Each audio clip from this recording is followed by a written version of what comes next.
Hello everyone, સ્વાગત છે તમારું અર્ચનાની વાનગીમાં। તો આજે હું અહીંયા શિવરાત્રિ સ્પેશિયલ શક્કરિયાને દેશી રીતથી કેવી રીતે બાફવા એ હું તમને બતાવીશ।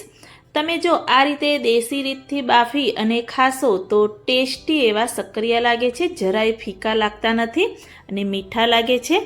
તો જો તમને મારો વિડીયો પસંદ આવે તો સ્કીપ કર્યા વગર એન્ડ સુધી જોતા રહેજો।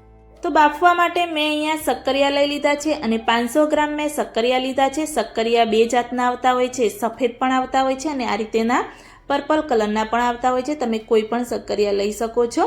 તો શક્કરિયા ઉપર થોડો એવો માટીનો ભાગ આવતો હોય છે, એટલે સરસ એવા ધોઈને જ તમારે ઉપયોગ કરવો।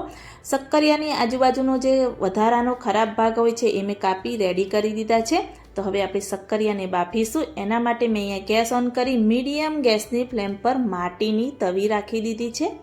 તો આ રીતે દેશી રીતથી માટીની તવીમાં આપણે શક્કરિયાને બાફીશું। તમે આ રીતે બાફીને ખાશો એટલે એકદમ ટેસ્ટી નેચરલ સ્વાદ સાથે શક્કરિયા આપણા લાગે છે। તો આ રીતે બધા શક્કરિયા હું અંદર ગોઠવી દઈશ। જો વધારે શક્કરિયા હોય તો તમે ઉપર પણ આ રીતે ઉપરા ઉપરી શક્કરિયા રાખી શકો છો। ખાસ ધ્યાન રાખવું કે શક્કરિયા બાફતી વખતે આપણે ગેસની ફ્લેમ એકદમ મીડિયમ રાખવાની છે। તો આ રીતે ઉપર તપેલી આપણે ઢાંકી દઈશું। તમે કોઈ પણ મોટું એવું વાસણ ઢાંકી શકો છો। તો હવે 5 મિનિટ માટે આપણે એને બાફવા દઈશું। વચ્ચે વચ્ચે આપણે ચેક કરતા રહેવાનું, એટલે ખબર પડે કે આપણા શક્કરિયા બફાયા છે કે નહીં। તો આ રીતે 4 મિનિટ જેવું થયું, હું ફરીથી એને એકવાર ચેક કરી લઈશ। તો તમે જોઈ શકો છો કે ઉપર થોડો એવો પાણીનો ભાગ થયો છે। તો આ રીતે તપેલી ઢાંકીને વરાળથી આપણા શક્કરિયા એકદમ સરસ એવા બફાઈને રેડી થશે।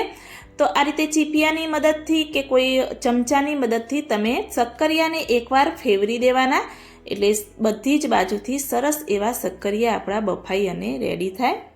તો મારી આ દેશી રીતથી અત્યારે શિવરાત્રિ આવે છે તો તમે પણ એકવાર બાફી અને ટ્રાય કરજો। તો ફરીથી ઢાંકી અને એને આપણે થવા દઈશું।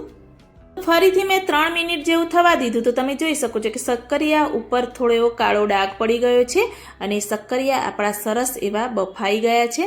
તો આ રીતે ફરીથી એને ફેરવતા રહીશું અને બધા શક્કરિયા ચેક કરતા રહીશું અને બાફતા રહીશું।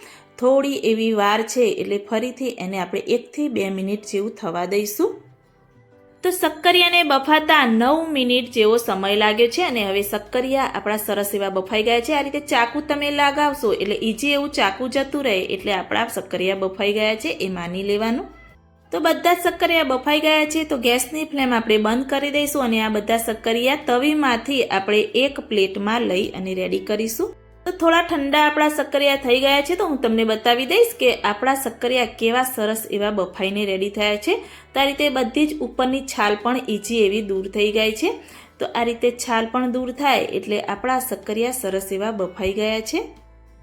તો ઘણા લોકો બાફેલા શક્કરિયાને દૂધ સાથે પણ મિક્સ કરીને ખાતા હોય છે અને ઘણા લોકો શક્કરિયાને ગોળ સાથે પણ ખાતા હોય છે। તો આ રીતે બાફીને એકવાર ચોક્કસથી ટ્રાય કરજો, તો સરસ એવા ટેસ્ટી લાગે છે। તમે જોઈ શકો છો કે અંદરથી પણ શક્કરિયા સરસ એવા બફાઈ ગયા છે। તો આ શિવરાત્રિમાં તમે મારી આ દેશી રીતથી એકવાર શક્કરિયા બાફીને ચોક્કસથી ટ્રાય કરજો અને મને કમેન્ટમાં જરૂરથી બતાવજો કે મારી આ રેસીપી તમને કેવી લાગી। જો સારી લાગી હોય તો મારી ચેનલને લાઇક, શેર, કમેન્ટ કરજો। મળીએ કોઈ એક નવા વિડીયો સાથે।